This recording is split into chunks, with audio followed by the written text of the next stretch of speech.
ਅੱਛਾ ਡਾਕਟਰ ਸਾਹਿਬ ਇਹ ਦੱਸੋ ਕਿ ਜਿਵੇਂ ਬੱਚੇ ਦੀ ਵੀ ਕਾਲ ਆਈ ਹੈ ਹੁਣੇ, ਹਾਂ ਤੇ ਅੱਜ ਕੱਲ ਦੇ ਨੌਜਵਾਨ ਜਿਹੜੇ ਨੇ ਇਹ ਫਰਸਟ੍ਰੇਸ਼ਨ ਦਾ ਸ਼ਿਕਾਰ ਨੇ, ਕੋਈ ਐਂਜ਼ਾਈਟੀ ਹੋਈ ਕਿਸੇ ਨੂੰ ਜਿਹੜਾ ਹੈ ਹੋਰ ਮਸਾਈਲ ਨੇ, ਇਹਦੀ ਅਸਲ ਵਜ੍ਹਾ ਕੀ ਹੈ?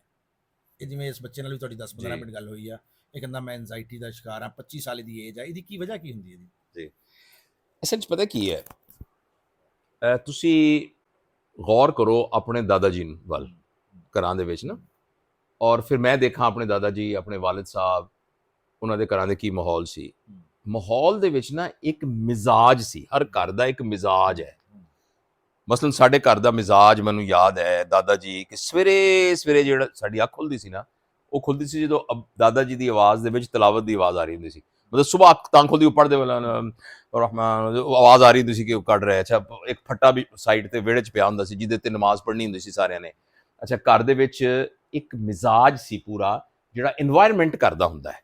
ਅੱਛਾ, ਇਨਵਾਇਰਮੈਂਟ ਉਹ ਹੁੰਦਾ ਸੀ ਕਿ ਜਿਸ ਇਨਵਾਇਰਮੈਂਟ ਦੇ ਵਿੱਚ ਅੱਲਾ ਨਜ਼ਰ ਆਉਂਦਾ ਸੀ, ਮਤਲਬ ਲੋਕਾਂ ਨੂੰ ਆਪਣੀ ਜ਼ਿੰਦਗੀ 'ਚ ਅੱਲਾਹ ਤਾਲਾ ਦਾ ਰੋਲ ਨਜ਼ਰ ਆਉਂਦਾ ਸੀ ਕਿ ਸਾਡੀ ਜ਼ਿੰਦਗੀ ਵਿੱਚ ਕੋਈ ਅੱਲਾ ਹੈ ਨਾ, ਇਹ ਅੱਲਾ ਦਾ ਹੁਕਮ ਹੈ, ਇਸ ਤਰ੍ਹਾਂ ਹੈ। ਉਹ ਇੱਕ ਪੂਰੀ ਤਹਿਜ਼ੀਬ ਹੁੰਦੀ ਸੀ।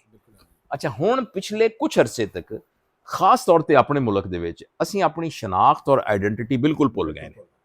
ਤੁਸੀਂ ਕੋਈ ਘਰ ਵੇਖ ਲਓ ਜਿਹੜਾ ਖਾਂਦਾ ਪੀਂਦਾ ਘਰ ਹੋਵੇ, ਐਵਰੇਜ ਖਾਂਦਾ ਪੀਂਦਾ ਘਰ ਹੋਵੇ, ਮਾਡਰਨ ਘਰ, ਉਸ ਘਰ ਦੇ ਵਿੱਚ ਤੁਹਾਨੂੰ ਹਰ ਚੀਜ਼ ਨਜ਼ਰ ਆਏਗੀ ਸਿਵਾਏ ਅੱਲਾਹ ਤਾਲਾ ਦਾ ਅਮਲ ਦਖਲ ਉਸ ਘਰ ਦੇ ਵਿੱਚ ਕੀ ਹੈ, ਘਰ ਦੀ ਅਹਿਮੀਅਤ ਦੇ ਵਿੱਚ ਅੱਲਾ ਦੇ ਹੁਕਮਾਂ ਦਾ ਕੀ ਹੈ। ਖਾਸ ਤੌਰ ਤੇ ਸਾਡੀਆਂ ਔਰਤਾਂ ਜਿਹੜੀਆਂ ਨੇ ਨਾ, ਉਹ ਪਿਛਲੇ ਕੁਝ ਅਰਸੇ ਤੋਂ ਬਿਲਕੁਲ ਉਹਨਾਂ ਦੇ ਅੰਦਰ ਮਾਸ਼ਾਅੱਲਾ ਸਾਡੀਆਂ ਬੇਟੀਆਂ ਭੈਣਾਂ ਬਾਜ਼ ਬਹੁਤ ਜ਼ਬਰਦਸਤ ਯਾਨੀ ਦੀਨ ਨਾਲ ਤਾਲੁਕ ਰੱਖਣ ਵਾਲੀ, ਖੁਦਾ ਨਾ ਖਾਸਾ ਮੈਨੂੰ ਜਨਰਲਾਈਜ਼ ਨਹੀਂ ਕਰ ਰਿਹਾ, ਲੇਕਿਨ ਅਮੂਮੀ ਤੌਰ ਤੇ ਘਰਾਂ ਦੇ ਵਿੱਚ ਬੱਚੀਆਂ ਜਿਹੜੀਆਂ ਨਾ, ਉਹ ਇੱਕ ਬਰਾਬਰੀ ਦੇ ਚੱਕਰ ਵਿੱਚ, ਇੱਕ ਮੈਂ ਉਹਨੂੰ ਬੁਰਾ ਨਹੀਂ ਕਹਿ ਰਿਹਾ, ਲੇਕਿਨ ਕੈਰੀਅਰ ਨੂੰ ਪਰਸੂ ਕਰਨ ਦੇ ਚੱਕਰ 'ਚ ਜਿਹੜੀ ਇੱਕ ਬੇਸਿਕ ਔਰਤ ਦੀ ਰਿਸਪੌਂਸਿਬਿਲਿਟੀ ਸੀ ਨਾ, ਉਹਨੇ ਕਿਸ ਤਰੀਕੇ ਨਾਲ ਆਪਣੀ ਔਲਾਦ ਨੂੰ ਕਿਹੜੀਆਂ ਰਵਾਇਤ ਦੇ ਨਾਲ ਅੱਗੇ ਉਹਨੂੰ ਪ੍ਰਵਾਨ ਚੜਾਉਣਾ ਹੈ, ਉਹ ਘਰ 'ਚ ਔਰਤ ਦਾ ਕੰਮ ਹੀ ਕੋਈ ਨਹੀਂ।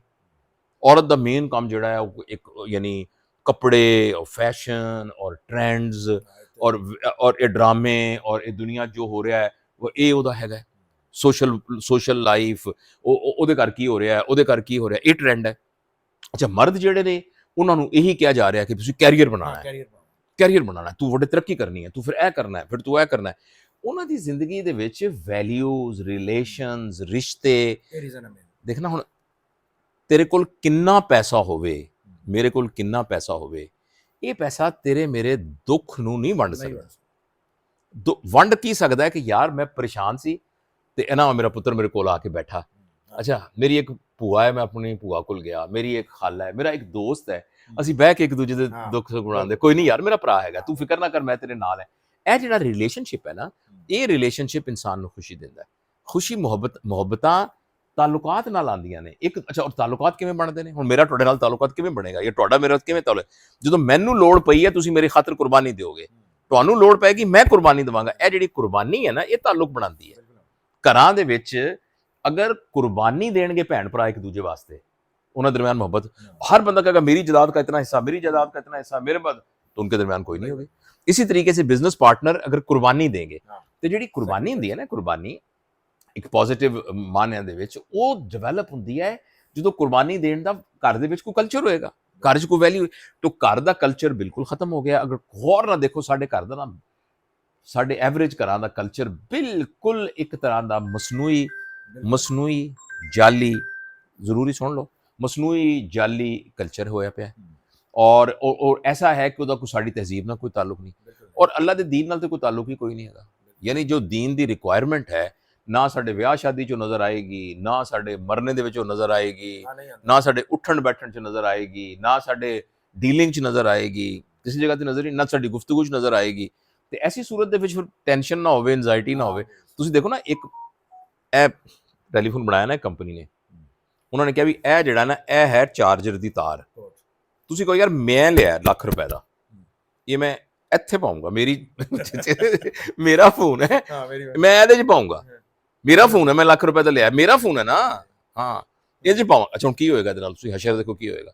ਤੁਸੀਂ ਗੱਡੀ ਲਈ ਹੈ, ਕੋਈ ਮੈਂ ਲਈ ਹੈ ਯਾਰ 40 ਲੱਖ ਰੁਪਏ ਦੀ ਗੱਡੀ, ਤੇ ਮੈਂ ਇਹਦੇ 'ਚ ਨਾ ਦੇਸੀ ਘਿਓ ਪਾਉਂਗਾ, ਮੈਂ ਸਾਡੀ ਆਪਣੀ ਮੱਝ ਹੈ ਘਰ ਦੀ, ਗਾਂ ਦੀ, ਉਹਦਾ ਵੀ ਤਾਂ ਆਇਲ ਹੁੰਦਾ ਨਾ ਜੀ, ਆਇਲ ਜਲਦਾ ਹੈ, ਆਇਲ ਜਲਦਾ ਗੱਡੀ ਚੱਲਦੀ ਹੈ, ਤੇ ਪੈਟਰੋਲ ਨੂੰ ਬਿਹਤਰ ਅਸੀਂ ਮਤਲਬ ਮੇਰੀ ਅੰਮੀ ਦੇ ਹੱਥ ਦਾ ਕੱਢਿਆ ਹੋਇਆ ਦੇਸੀ ਘਿਓ ਮੈਂ ਉਹ ਪਾਵਾਂਗਾ, ਉਹ ਗੱਡੀ ਤੇ ਫਕ ਫਕ ਕਰਕੇ ਬੰਦ ਹੋ ਜਾਏਗੀ। ਇਸ ਕਰਕੇ ਸਾਰੇ ਨੂੰ ਅੱਲਾਹ ਤਾਲਾ ਨੇ ਬਣਾਇਆ ਹੈ। ਹਾਂ ਬਿਲਕੁਲ।